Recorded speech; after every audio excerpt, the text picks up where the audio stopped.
2 years after the tragic school shooting at Sandy Hook Elementary, community partners from New Haven, Connecticut have come together to create new designs for a state-of-the-art facility that will not only protect future students, but change the way students learn.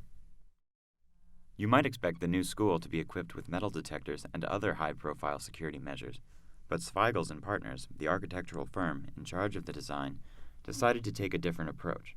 We weren't going to compromise security or the wonderful environment, learning environment for the children.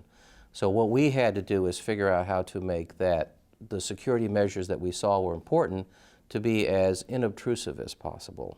And that's what we spent a lot of time working on, so that you come to the front of the building and it's a welcome, wonderful open space. You don't feel like you're entering a guarded perimeter or a police-controlled area.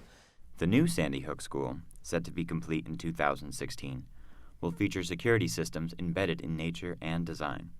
Lead architectural designer Jay Brodman and Sandy Hook Associate Principal Julia McFadden said components like outdoor learning corridors, rain gardens in place of fencing, and large glass windows will foster education without undermining security.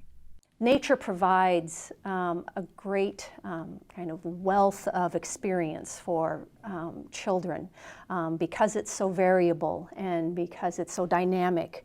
There are lots of studies now that being in nature provides and triggers our brains to have to process information in more complex ways.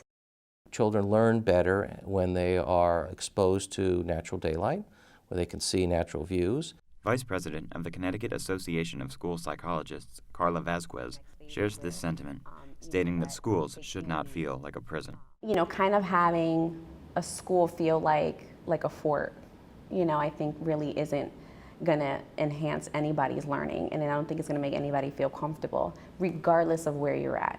The up to $50 million project funded by the state will be built on the same property, this time closer to Treadwell Park.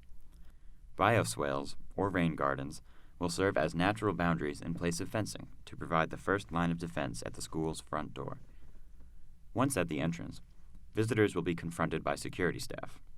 With input from firefighters, police officers, mental health, and EMS specialists on what makes a safe school, Robert Dusabella, founding principal of the DVS security firm and member of Governor Malloy's School Safety Infrastructure Council, has helped to create, for the first time in the country, the beginnings of a codified document that legislates the design process and forces security to be a top priority. Recognizing that legislation, unfortunately, in America is necessary to effect behavior, we now have created a standard. The governor passed on to the legislature the expectation that the standard would be used. The legislature created a law that says if you're going to build a school now or renovate a school or expand it, you need to take security into consideration, and if you don't, you may not get your money. This set of safe school standards contains suggestions like installing intruder doors that lock automatically when an alarm goes off, and raised first-floor windows that can be used to prevent intruders from seeing in. Ultimately, though, locks and bolts alone cannot ensure a school's safety. Vasquez says promoting a comforting atmosphere is also essential for safety and productivity. Safety has to do with the culture and the environment of a building. So not just in schools, but thinking about in a workplace. So if you don't feel safe in your workplace, then you're not going to be as productive. So I think that there's also a culture that goes along with that, which has to do with kind of like our emotional and our psychological safety. So I think that it's really kind of trying to find a balance between the two so that people do feel safe.